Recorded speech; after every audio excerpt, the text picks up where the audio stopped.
चिपळूणमध्ये TWJ कंपनीची मासिक 3% व्याज देण्याच्या बहाण्याने करोडोची फसवणूक।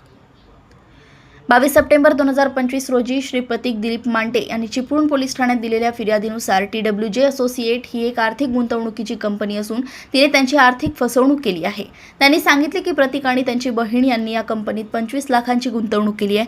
जेव्हा गुंतवणूक केली तेव्हा या कंपनीचे सर्वेसर्वा श्री समीर नार्वेकर आणि त्यांची पत्नी नेहा नार्वेकर यांनी सर्व गुंतवणूकदारांना असे सांगितले होते की जर ठेवीदारांनी 10 लाख रक्कम गुंतवणूक केली त्याला मासिक 3% व्याज दराने परतावा दिला जाईल आणि त्यापेक्षा जास्त रक्कम गुंतवणूक केली तर त्याला मासिक 4 ते 5% व्याज परतावा दिला जाईल असं सांगितलं होतं।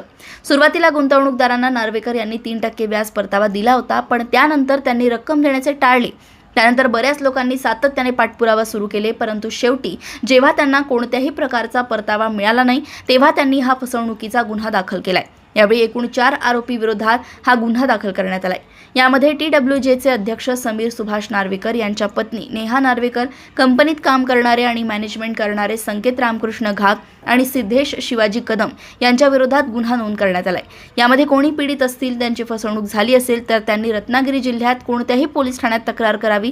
त्या तक्रारी संबंधित गुन्ह्यात वर्ग करण्यात येतील असे आवाहन चिपळूण विभागाचे SDPO श्री B महामुनी यांनी केले।